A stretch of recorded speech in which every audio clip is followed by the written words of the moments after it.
Liam's basically a corporate punching bag in a suit. This guy hasn't had a decent night's sleep since the invention of smartphones. His job? It's more toxic than a gas leak at a reality TV reunion. The only things barely keeping him from losing it completely? His wife Mika and their daughter Konami. So Liam drags his tired soul home, looking like he fought a war. And Mika's right there like, hey, have you seen your daughter today? And guess what? Konami's already passed out. But before she knocked out, she apparently spent the entire day begging for a dog. Why? Because she saw a Shiba Inu at her friend's place and now thinks her life is incomplete without one. Liam's brain is already fried from work and now he's doing mental math to figure out if they can even afford a leash, let alone a whole dog. But one look at his peacefully sleeping daughter and he's like, well, guess I'll just work myself into the grave so the kid can have a fluff ball. Next day, he takes Konami to the pet shop. The girl's glowing like she just met a Disney princess. Mika? She's shocked Liam actually agreed.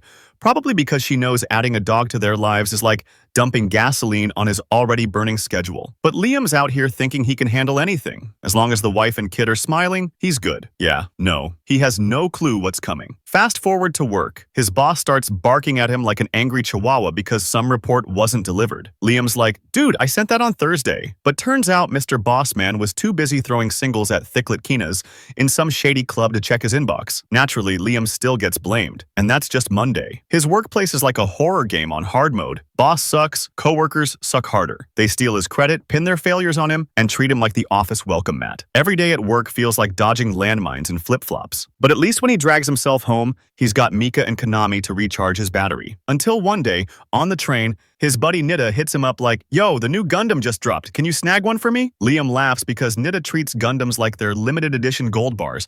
But whatever, bros before burnout. So Liam hops off the train and pulls up Google Maps like an old man trying to find Taco Bell. The app's as confused as he is, and he ends up wandering around like a lost tourist. While scanning for landmarks, guess who he spots? His wife, on a date with some random dude who's definitely not Konami. Liam just stands there, glitching out. Mika said she was taking Konami to sword practice. Yeah, well, unless that guy is the sword practice, something's off. Later that night, he strolls in like nothing happened and casually asks, so what'd you do today? And Mika, with the confidence of a professional liar, says she only dropped Konami off. Liam's about to call her out, but then just doesn't. He swallows the truth like it's a burning shot of betrayal. He tries convincing himself he misread the whole situation. No way Mika would cheat, he thinks. Must have been a twin or a glitch in the Matrix. Eventually, he decides to take a break before he goes full soap opera. He tries to put his computer to sleep, just like his dreams, but even that's not working, so he shuts it down manually and dips, hoping maybe the world will make sense when he gets back.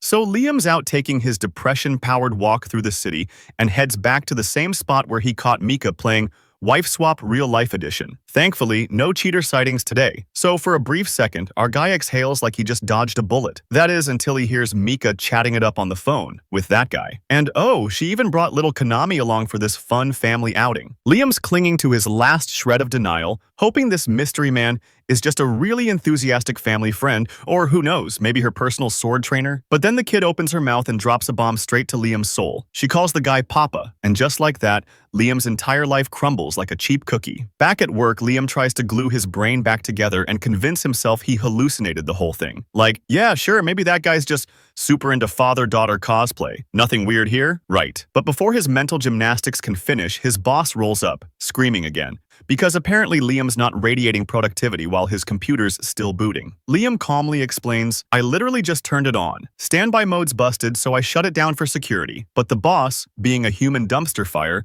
tells him to just stop taking breaks altogether. Like, at all. Dude really thinks labor laws are a suggestion. Then boom, Liam gets a call from Mika. Konami's been in a horrible accident. Instant panic mode. He races to the hospital, heart pounding like a drum solo. When he gets there, he asks Mika where their daughter is. She casually drops, she's already in the operating room. A doctor steps out and asks, are you both the parents? They both say yes, like this isn't the world's most awkward lie detector test. Then comes the blood transfusion question. Liam says he's AB positive. Mika, O negative. Doctor nods and says, cool Mika, we need your blood. Konami's also O negative. Liam's like, wait a sec, why can't you use mine? And the doc hits him with a biology lesson. AB can't donate to O simple. While Mika's inside giving blood, Liam pulls out his phone and does a little research. And what do you know? It's genetically impossible for someone with AB blood to have a child with O blood, unless you're in a Marvel movie. And just like that, the final nail hits the coffin. Konami isn't his kid. Liam's finally done playing house with this circus. He confronts Mika. Is Konami even my daughter? And instead of answering, she flips it, starts gaslighting him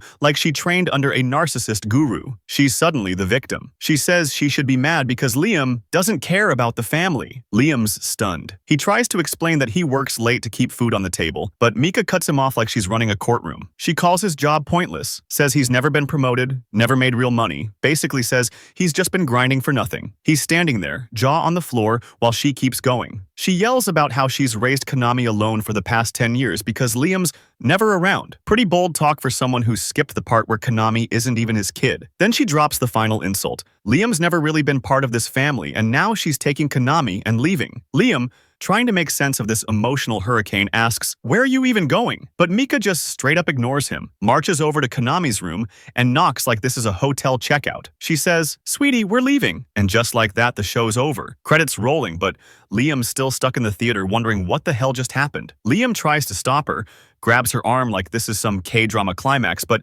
Mika shrugs him off like he's just bad Wi-Fi. The man's desperate, practically on his knees, begging her not to leave. He says he's done everything for Konami. And that's when Konami twists the knife. "I like my other dad better." Boom. Soul deleted. Liam's spirit just packed its bags and left the chat. Next day, Liam shows up to work looking like a ghost in a tie, still reeling from the family betrayal Olympics that just happened. And life? It's not done dunking on him yet. His boss calls him over, not to apologize for ruining his life, no. Instead, he gets slapped with an accusation. Embezzlement. Yep. Apparently someone funneled 50 million yen out of the company using Liam's computer. Liam's like, "What? Bro, I can't even afford to upgrade my lunchbox." But the boss waves around some logs showing the money trail came straight from Liam's machine. No investigation, no benefit of the doubt. Just boom, you're fired. Goodbye salary, goodbye dignity. Now jobless, Mika sees her opportunity and dives right in. Files for divorce, and even sues him for child support. Yes, child support for a kid that's not even his. Legal system really said goofy consequences. To avoid jail over the bogus embezzling charge,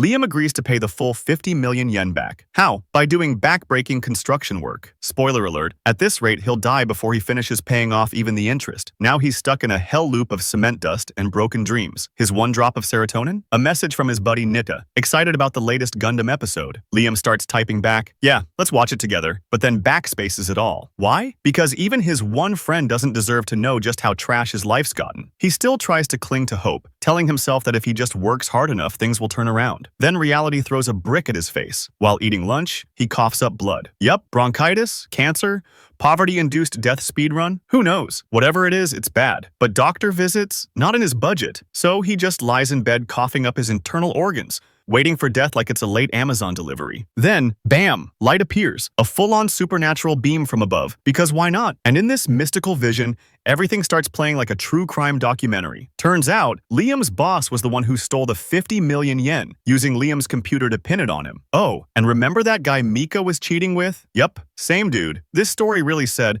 let's make betrayal a group project. All that "I felt neglected" speech Mika gave? Straight up performance art. She never loved Liam. To her, he was just a walking paycheck. And yeah, she helped plan the whole framing operation too. Liam's heart is basically roadkill at this point. He can't believe it. Until a mysterious man shows up, looking like he walked straight out of a revenge anime. The guy confirms everything, then asks Liam, "So what? You're just gonna let these snakes get away with it?" "That's it," Liam snaps. He's finally done being the punching bag. He swears he'll make them pay.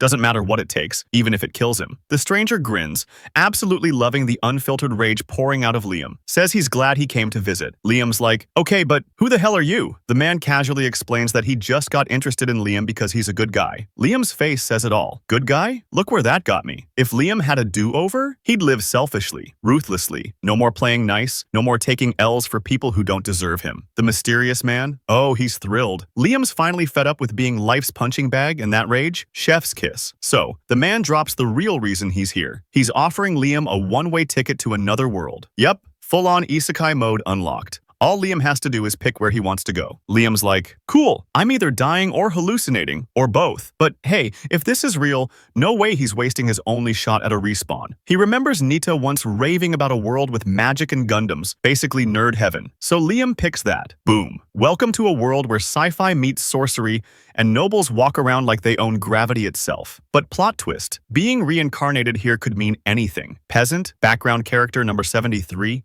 farm boy in a 5. Luckily, the guy likes Liam enough to give him a little boost. Instead of being born in the slums, Liam gets reincarnated as the son of a count who rules an entire planet. Imagine going from broke construction worker to intergalactic royalty. Huge W. Liam, on his deathbed, lets out a final breath, signs the spiritual version of a terms and conditions agreement, and yeets his soul straight into the new universe. Cut to Planet Hydra. Liam's now 5 years old, and yes, he's already living that luxury life. His mom throws him a birthday party so extra, it would make billionaire Instagrammers cry. She pulls him aside, floats into the next room like she's got VIP air rights, and Liam follows her, also hovering, because physics clearly works different here. Inside, a giant cake and a massive gift box. Liam rips it open with kid-level excitement and finds a cube? Nah, not just a cube. His mom explains it's a customization device for his very own AI maid. That's right, he gets to build a robot servant from scratch. Hair, voice, personality even. Parts that require parental controls